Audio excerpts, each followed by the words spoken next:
Welcome back to the Morning Report. I'm your host, Willie Lawson, and today we're flying straight into the eye of a global storm, but not the kind tracked by weather satellites. We're talking about the $96 billion aircraft deal, a Middle Eastern power player, and an America's flying fortress known as Al Udeid Air Base in Qatar. Again, this is not just about jets, it's about geopolitics, power, and the growing ties between Washington, D.C. and Doha. Let's not forget, folks, we're talking about a country with a population of Iowa. Iowa, but the wallet of Fort Knox. Qatar plays a bigger role in your everyday life than you think. And by the end of this podcast, you're gonna understand why. All right. Let's start with the money. We always talk about that. Let's follow the money because that usually clears things up. So back in May, that's this month, May of 2025, Qatar inked a record-setting deal with Boeing to purchase up to 210 aircraft, including 787 Dreamliners and some cargo variants of that, with a total with a total volume of $96 billion. Not million, billion. Why does this matter? Because Boeing isn't just a company, it's a pillar of the US economy and a crucial player in manufacturing, defense, and aerospace dominance. This deal props up thousands of US jobs. We talked about that this week. It injects life into domestic production lines and strengthens Boeing's global leverage, especially against its European rival, Airbus. Now, a lot of us have flown on Airbus like 320s, 321s, 320 or 321 Neos, nice planes, right? But they dominate in Europe. They dominate in Europe. And it's about time that Boeing got back on its feet. Qatar has become one of Boeing's biggest customers in the Gulf, rivaling even Emirates. Everybody knows about the quality of Emirates Airlines. I mean, that's almost a destination. It's kind of a Disney World feeling of flying, especially flying internationally. Not flying internationally coach, but flying internationally either first class or business class. Top of the line. This isn't just about new toys. It's about strategic realignment in a region where commercial and military aviation overlap. Many of these jets will end up in Qatar's Airways global fleet, sure. But others, like the cargo variants, and what I mean by cargo variants, a lot of these planes, like 747s, for example, a lot of those have been turned into planes that you see delivering FedEx or delivering UPS or DHL. That's the cargo variant. Yes, they rip out all the seats and they outfit them to carry cargo. Yes, and surveillance equipped platforms. They have dual use potential, and Boeing's willingness to accommodate custom configuration speaks volumes. So Boeing is like, yeah, what do you want to do with this plane? You want to make it a cargo plane? Sure, we can do that. Do you want to make it a really nice passenger plane? Sure, we can do that too. Do you want to make it a surveillance plane? Well, yeah, we can do that too. Because I don't know, there's some reality in the world, right? The deal came just as tensions with China hits new heights. And here's the chess move. A big American aerospace win in the Middle East offsets Chinese attempts to expand their belt and road air logistics into the Gulf. Let me ask you, if a $96 billion deal were announced with China or France, do you think the media would blink? Nah, probably not. But with Qatar and Trump involved, suddenly it's headlines and hair on fire hysteria. Suddenly it's insanity, right? But this is what we're, I mean, this is what, excuse me, this is what we're dealing with anytime we're talking about Trump and anything. We'll be right back. At 7 Weeks Coffee, every sip defends life. We give 10% of every sale to pro life pregnancy centers across America. Drink coffee with conviction because your brew should stand for something. All right, listen, you don't spend $96 billion unless you expect something in return, right? So Qatar isn't just buying planes, it is buying influence. Qatar has long sought to walk a tightrope between Iran and the US and its fellow Arab neighbors. By doubling down with Boeing, they're reinforcing a signal. Qatar wants to stay in America's good graces. They do. They have to, militarily, diplomatically, and economically. They remember the Gulf rift in 2017 when Saudi Arabia and the UAE, Bahrain, and Egypt tried to isolate them. And who stood quietly, keeping the channels open? This guy.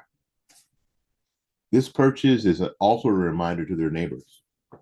Qatar may be small, but it has reach and American backing. To punch above its weight, these jets are more than transportation, they're political air cover. And don't miss this. Every time one of these planes take off with Qatar tail and Boeing wings, it reminds the entire planet that American manufacturing and American diplomacy still rule the skies. The Al Udeid Air Force Base is the crown jewel of the U.S. military operations in the Middle East. Located just outside Doha, it hosts over 10,000 American service members. 10,000! And serves as a forward operating hub for CENTCOM. Now, we know a little bit about CENTCOM here because here where I live, there's a CENTCOM base. So there's lots of work happening there. If it's anything like, and I'm sure it's much busier and probably a lot more dangerous. It's an important hub. So during the war on terror, Al Udeid was mission central. It still supports operations across Iraq, Syria, and the broader Gulf. It's home to AWACS, tankers, bombers, and the infrastructure to protect American air power wherever it's needed. This space is more than just a military footprint. It's leverage. It keeps Qatar safe. And that's important, that it keeps Qatar safe, and they know that. It also gives Americans a launch pad from which to monitor Iran and support allies and keep oil shipping lanes open. Something else that's very important, right? Qatar has invested over $1 billion of its own money in upgrading Al Udeid. Okay. This country has decided that they're going to spend $1 billion of their own money to upgrade an American military base. That's how important they think it is. And it isn't just they're being generous, it's insurance. Think about this. Without that military base, you'd have to stage from Turkey or Diego Garcia. It's like trying to play chess with half the board missing. Are you tired of funding woke corporations? At Mammoth Nation, shop American-owned businesses that share your values. Get exclusive member-only deals that pay for themselves. Join the America First Marketplace at mammoth.com. All right. Let's get to the most controversial piece. The Qatar 787-8 offer for U.S. use. A Boeing 787-8, once owned by Qatar's elite, was reportedly offered as a temporary Air Force One due to delays in the VC-25B program. This aircraft tail number is, so you can look it up, is PHHBJ. And it has, and of course, it's been outfitted with all sorts of luxury interiors. But it's basically what Boeing builds for state level travel. It's a plane. Here's a twist: the plane was never a gift to Trump. It was never a gift to Trump. Like, oh, over here, President Trump, here's your plane. Thank you very much. It was offered to the U.S. government.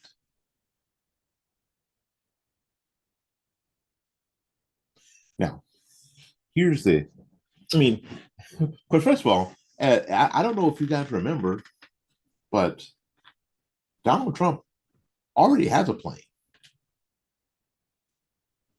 He's already got a plane. And I think it's a 747 500 something dash 500 or something. It's a more up to that he bought in 2010. I believe that it's a more up to date plane as far as the technology goes. Not with he doesn't have the EMP and all that kind of stuff in it, but as far as the basic plane goes, it's more upgraded than Air Force One. It's a nicer plane. Doesn't have the security, doesn't have the place for the press and all that kind of stuff, but it's a nicer plane than the one that he flies on Air Force One. Air Force One is kind of a downgrade as far as the jet itself, as far as the plane goes, right? The physical aircraft goes, right? So it was offered to the U.S. government. Now there's a plan to donate it to the Trump Presidential Library. Now, first of all, that's 3 years away. Now, if it's donated to the library, now that sort of spark, sort of firestorm. Critics scream, "Foreign influence!" How so? Well, let's not forget. Again, he already owns a plane. So the idea that he needed or wanted some hand-me-down from Qatar is ridiculous. It's outrageous. Still, in today's political climate, even symbolism becomes scandalous. But ask yourself this, and I love to do this. You all know this. If Joe Biden had gotten the same offer from, say, I don't know, France, Germany, Sweden, would it have been scandalized or praised as international cooperation and how much the rest of the world loves Joe Biden and is so happy that there's an adult back in the White House? Because that's one of the lines they're using, right? So here you go. So what's really happening? This is important. Is it a bribe or is it a well-dressed thank you for decades of U.S. protection, arms sales, and security guarantees? Because in the Middle East, symbolism matters. Qatar may be showing the world that its loyalty lies with Washington, not Beijing, not Tehran, and certainly not Brussels. And when you buy American, you signal to everyone else in the neighborhood exactly where your protection comes from. Even the timing is strategic. Right as Israel and Iran continue to heat up the region, and as Europe starts to pivot on energy deals, Qatar wants to be seen as reliable, powerful, and most of all, aligned with the West. Symbolism, folks, is the currency of the Middle East. And this was a jumbo size coin. Well, hey, y'all, listen, there are lots of ways to fund programs like this. And one of them is, of course, to hope and pray to the YouTube gods that we can get monetized and get a $3 check every month. Or we can sell products. You want to buy one of these? Buy it from my website. Or we could ask you to support us. And the direct ask, quite frankly, is the most difficult. So what we're doing is we're asking you to go to our Patreon account, where we hope to give you a lot of behind the scenes and extra stuff, or just to support us with a few dollars a month. to make sure that we can continue to do this work. You've probably seen already how important independent podcasting and the like is to the total discussion. So what you can do is you can go to patreon.com/morning report. Join us there. Patreon.com/morning report. Thank you ever so much for your support. We'll see you in a little bit. Bye now. All right, here we go. Here's a takeaway. This isn't just about planes. We keep saying that. It's about positioning. The U.S. doesn't need to own the Middle East. It just needs to outmaneuver its rivals. Deals like this, air bases like Al Udeid, and symbolic gestures like the 747-8 send a loud message. America is still the most powerful player in the skies and on the ground. We have economic power through Boeing, military presence through Al Udeid, and a strategic alignment with partners like Qatar. So while the media debates optics, real geopolitical politics is happening at 35,000 feet. That's the deal, folks. If you found this helpful, please subscribe. Go to fightbackmedia.com, fightbackmedia.com, fightbackmedia.com. Scroll down and subscribe. Get on the mailing list. Please. I know. I promise. I will not. I promise you. Send you more than one email a month. One. I know. My email list gets blown up by people every day. Every day. I promise I won't send you more than one a month. If I send you more than one a month in any month, please unsubscribe. Share this with your friends, and don't forget to support us on Patreon. Patreon.com/morning report. Because the truth doesn't fly itself. It takes patriots like you. So until we see you again, go out there and learn something, love somebody, and for goodness sakes, y'all take care of yourself. We will see you when we see you. Bye-bye now.